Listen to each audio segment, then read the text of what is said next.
வணக்கம், நான் உங்கள் பெங்களூர் தமிழன். நம்ம இன்னைக்கு வெண்டைக்காவை வச்சு ஒரு சூப்பரான ரெசிபி செய்ய போகிறோங்க. இதை வெண்டைக்காய் ஃப்ரைன்னு சொல்லலாம், இது பெண்டி ஃப்ரைன்னு சொல்லுவாங்க. நம்ம தமிழில் வெண்டைக்காய் பொரியல்னு கூட சொல்லலாம். சாப்பிட செம்மையாக இருக்கும். இந்த மாதிரி மெத்தடில் நீங்கள் செஞ்சீங்கன்னா பர்ஃபெக்டாக இருக்கும் சாப்பிட்றதுக்கு. அந்த கொஞ்சம் கூட வலுவலுப்பு தன்மை இல்லாமல் இருக்கும். நீங்களும் இதே மாதிரி செய்யணும்னு சொன்னால் வீடியோ முழுசாக பார்த்து செய்யுங்க. ரொம்பவே சூப்பராக வரும். செஞ்சு சாப்பிட்டு பார்த்துட்டு கமெண்ட்டில் சொல்லுங்கள். அப்படியே நம்ம சேனலை சப்ஸ்கிரைப் பண்ணி வச்சுட்டு பக்கத்தில் பெல் ஐக்கானும் கிளிக் பண்ணி வச்சுக்கோங்க. அப்போ தான் அடுத்தடுத்து போடுற வீடியோ நோட்டிஃபிகேஷன் வரும் உங்களுக்கு.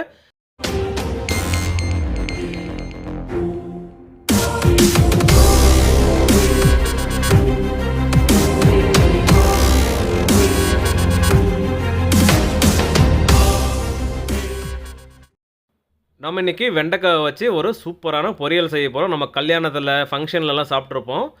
இந்த வெண்டைக்காய் எப்படி செய்வாங்கன்னு நீங்கள் யோசிச்சிருப்பீங்க. அந்த மாதிரி நம்ம செஞ்சு காமிக்க போகிறோம். அதுவும் இது ரெஸ்டாரண்ட் ஸ்டைலில் செய்கிறோம். இன்னும் சூப்பராக இருக்கும் சாப்பிட்றதுக்கு.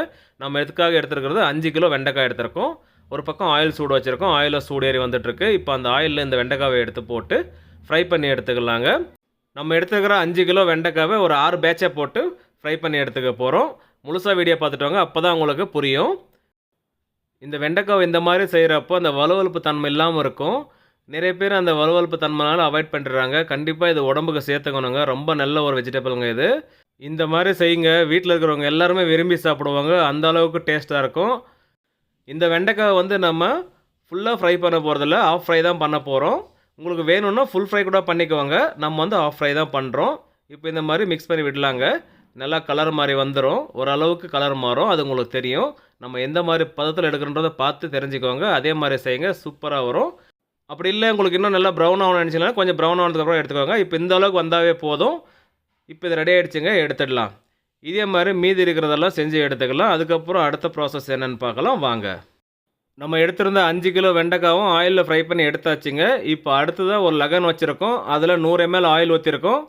இப்போ ஆயில் சூடேறி வந்ததும் அதில் 2 டேபிள் ஸ்பூன் கடலைப்பருப்பு, 2 டேபிள் ஸ்பூன் உளுத்தம்பருப்பு, 1 டேபிள் ஸ்பூன் கடுகு எடுத்துருக்கோம். இது அப்படியே சேர்த்துக்கலாம். சேர்த்ததுக்கப்புறம் அப்படியே பொரிஞ்சு வரட்டும். நல்லா கடுகு வெடித்து வரும். அந்த சமயத்தில் பச்சை மிளகாய் சேர்த்துக்கலாம். 5 1/2 எடுத்துருக்கோம். அது கூடவே கருவேப்பிலை போட்டுக்கலாம், ஒரு கைப்பிடி அளவுக்கு. இஞ்சி 1 டேபிள் ஸ்பூன் அளவுக்கு எடுத்துக்கலாங்க, துருவனது. துருவன பூண்டு 2 டேபிள் ஸ்பூன் அளவுக்கு எடுத்துக்கலாம். இப்போ அப்படியே மிக்ஸ் பண்ணலாம். ஓரளவுக்கு வதங்கி வரட்டும் இஞ்சி பூண்டு. இப்போ வெங்காயம் போட்டுக்கலாம். 1/2 கிலோ வெங்காயம் எடுத்து வச்சுருக்கோம், ஃபைன் சாப்டு.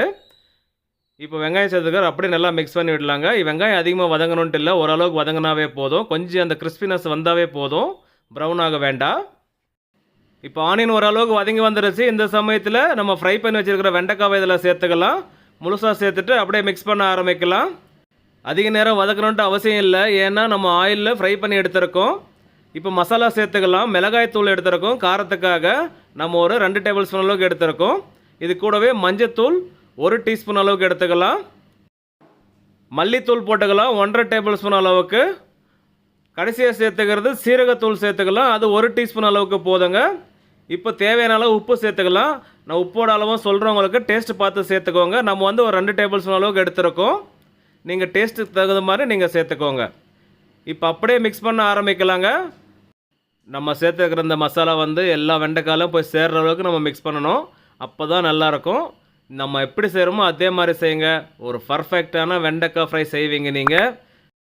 இப்போ நல்லா மிக்ஸ் பண்ணதுக்கப்புறம் பாருங்கள், ரொம்பவே சூப்பராக இருக்குது பார்க்குறதுக்கு. இந்த சமயத்தில் தேங்காய் துருவல் சேர்த்துக்கணும். அதுக்காக நம்ம ஒரு தேங்காவை எடுத்து துருவி வச்சுருக்கோம். அதை இதில் சேர்த்துக்கலாங்க. சேர்த்துட்டு மிக்ஸ் பண்ணிட்டா அடிபொலியாக இருக்க போகுது. நம்ம இந்த ரெசிபியை கேரளா ஓணம் ஸ்பெஷலுக்காக செஞ்சுருந்தோம். அந்த வீடியோ தாங்க இது கண்டினியூவாக நிறைய வீடியோஸ் வரும். ஓணம் ரெசிபிஸ் எல்லாம் நிறைய செஞ்சுருக்கோம். அதுக்காக சொல்கிறேன், நம்ம சேனலை சப்ஸ்கிரைப் பண்ணி வச்சுக்கோங்க. அப்போ நீங்கள் அந்த ரெசிபிஸ் எல்லாம் பார்த்து வீட்டில் செய்வீங்க. அவ்வளோதாங்க, வெண்டைக்காய் ஃப்ரை ரெடி ஆகிடுச்சு. மல்லி எல்லாம் தூவிக்கலாம். ஓகே மக்களே, ஒரு ஃபேன்டாஸ்டிக்கான வெண்டைக்காய் ஃப்ரை செஞ்சு காமிச்சிருக்கோம். நீங்களே இதே மாதிரி செஞ்ச வீடியோ முழுசாக பார்த்து செய்யுங்க. ரொம்பவே சூப்பராக வரும். செஞ்சு சாப்பிட்டு பார்த்துட்டு கமெண்ட்டில் சொல்லுங்கள், எப்படி நான் தெரிஞ்சுக்கிறேன். நம்ம சேனலை சப்ஸ்கிரைப் பண்ண பார்த்தா சப்ஸ்கிரைப் வேண்டிய பக்கத்தில் பெல் ஐக்கானை கிளிக் பண்ணுங்கள். அப்போ தான் அடுத்தடுத்து போடுற நோட்டிஃபிகேஷன் வரும் உங்களுக்கு. மேலும் சப்போர்ட் பண்ணிட்டு வாங்க. மீண்டும் அடுத்த வீடியோவில் சந்திப்போம். பாய்.